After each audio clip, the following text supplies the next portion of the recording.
Good afternoon, everyone. EagleX from ATX EagleX Gaming here today, and I have our market watch for July 7th here. This Friday afternoon, there's been some things moving in the market. Let's go ahead and talk about it. But first, if you haven't, appreciate if you can support the channel with a like, comment, and subscribe. Seeing your guys' likes, comments, and support for the channel helps me know I'm going in the right direction for the type of content you guys enjoy. So if you do enjoy this content, don't forget to like, comment, and subscribe. That being said, let's start out as always with our sealed product. So in sealed product, I always want to pay attention to some of the new sets and some of the old sets. Pay attention to where the value really lies in what you can pull. And I've been paying attention to how 1.0 compared to BT9 is getting really close. The low for the market has X record surpassing it. The market prices are getting closer. 1.0 had a really high peak, but before that reprint set was announced, you see it's starting to dip. So this has been a fun thing to watch lately.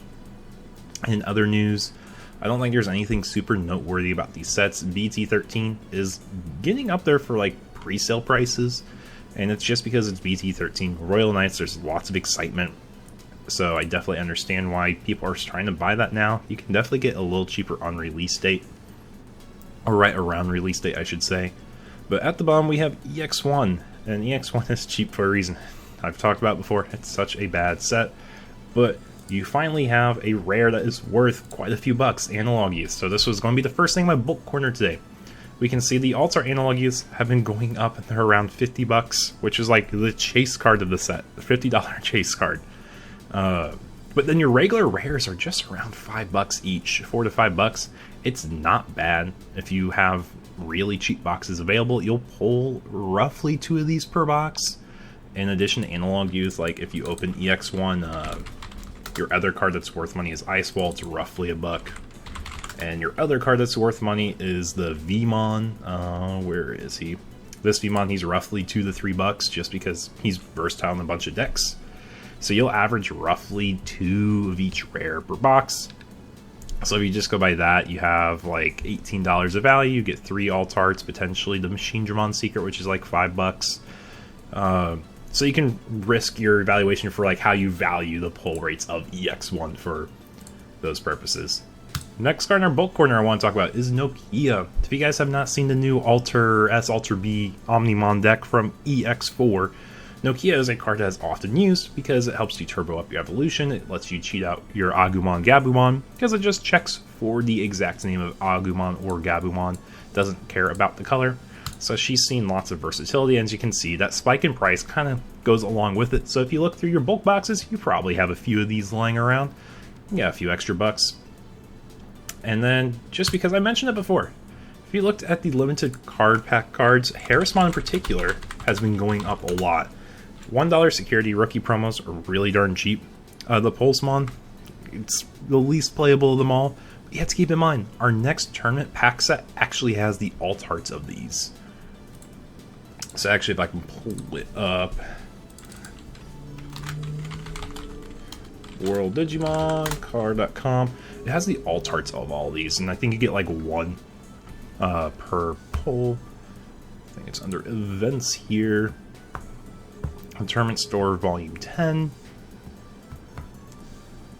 Yeah, there we go. We have our alt-art security rookies here, and they're all present. You can get 1 per pack.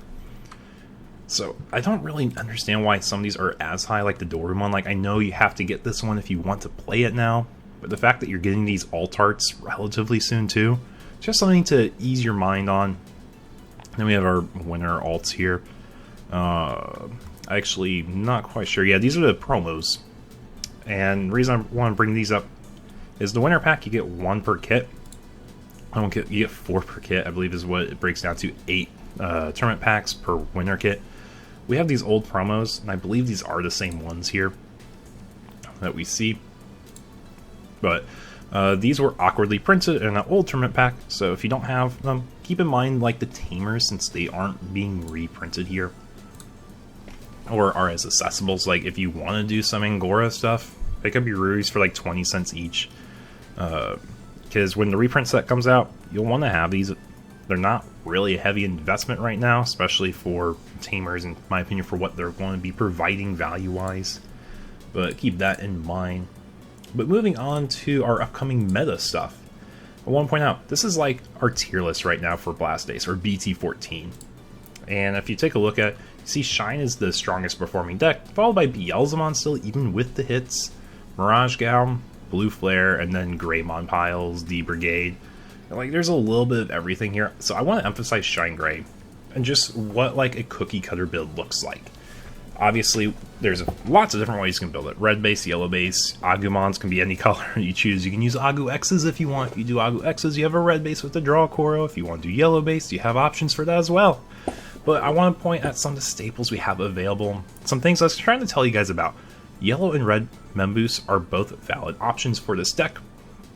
Shine Gray from BT12 is your optimal boss monster. And we take a look here, he is hovering just short of $20. He's where was it? Yeah, just short of $20. Market's 19, the low is 16, probably has $3 shipping if I had to guess. Well, it's $1 shipping, so it's not bad. Harrison, unverified seller for all that matters to you guys. But this price skyrocketed up, and if you pay attention to my market watches, I point out in Japan he's roughly $18, so he's starting to price match there. And if you ever take a look, our market's pretty much even out if you look at like regular arts. For a lot of cards, there's a few exceptions, but Shine Gray is one of them I was paying attention to. And he's caught up to the price he is in Japan, because his performance is very strong. And on a similar note, there's one old staple in here, TK, if you guys recall. He is a card from 1.0, and his price has been skyrocketing up. Like, we're talking basically 14, 15 bucks for base rarity TKs. He is being reprinted in the reprint set, if I recall correctly. So keep your eye out there. If you don't have these and you want to play Shine right now, you're probably going to have to scoop them up at the price they are. Unless you're going to be patient and play like no TKs in your build, which I don't think is the most optimal thing to do. But it is a possibility. But these are definitely worth moving right now if you have extras. Unless you intend on playing Shine, then you may want to hold on to your set for Shine, I suppose. But that is it there. Now, moving on to our current upcoming format, BT13. If you look at BT13's tier list, we can see it's overwhelming Shine. We just talked about Shine. TK's a staple. You have Royal Knight Yggdrasil, you have Raid War Grey, Belphemon, Beelzemon. And this is Beelzemon. I think this one technically has like a little bit before the ban list and after the ban list of hitting EX2 Imp to 1. However, I want to pay attention to our Greymon pile deck.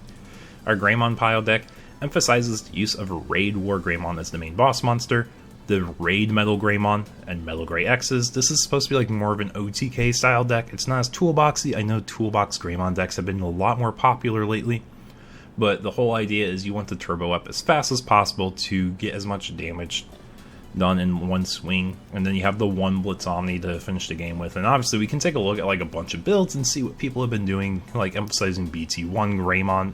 It's never bad either. Nokia's for turbo, Cool Boys. Like, you have so many cards in a Greymon deck for it to be super consistent. And there's not really a wrong way to build a Greymon deck, because you have the most optimal rookies in the game. You have such a wide variety of level 4s, it's hard to have a bad one. Same thing with level 5s, you have so many good ones. You're probably in the optimal lineup. The card I want to point out is the Greymon, so the Raid War Grey is at the top.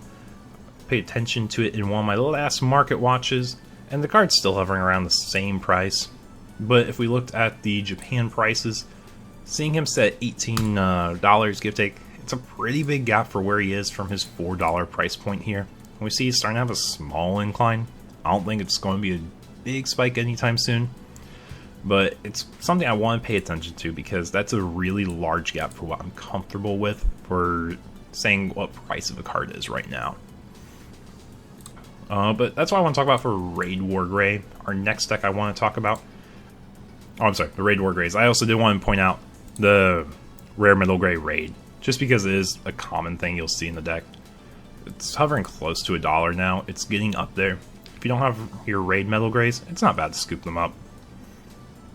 Sorry, now moving on to our next deck, a Belphemon. This is a deck that I don't know how many people have really looked at. There's not a lot of old staples you can really get for this deck.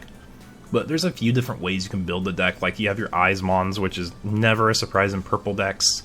But something I want to emphasize that I see a lot of is the Nidhoggmon. you're going to be discarding a lot of cards. Might as well get your memory. That's what I have here. Haha. So, if you like to get your bling cards, picking up pre-release Nidhogg is not a bad time right now. They're like $8 each. And there's not many listings, so I would expect this to start shooting up in price sooner than later. But it's a really solid card for how the deck plays to get extra memory on your turns. And we kind of like go through some winning lists in Japan, kind of look at what they were doing. You'll see Gabumons and Eismons. It's a very staple purple package. The Orochimon, I think is what it's called. It's kind of like the Nidhogg. It doesn't affect when you pitch it. I want to say it's a draw. I don't think it's a memory. We can look here. We have Nidhoggs. We have our Floodgate rookies. Purple Membus is something that I also kind of want to point out. You'll see these give take in some builds. It's not the most popular thing, but this is more often used in Ravemon as a deck. But Purple Membus is starting to trend up as well. But you do see lots of pitching effects, and because of that, you'll see Underworld's Calling, which is the last card I kind of want to emphasize today. The pre-release ones are like just short $10. The regular ones, they're about 50 cents each, give take. It's not a lot right now, but it's something I would pay attention to in your bulk corner. If you have them in bulk, I would start moving up towards the front, even putting them in your trade binder, because if you see them in this deck here, and they start taking off in play, because I think Bandai even did like a shout out saying like, hey guys, this card is actually going to be seeing play. You should get your copies. Pre-release ones spiked from that, and now they're kind of like slowly rising up from like a settled price they were at.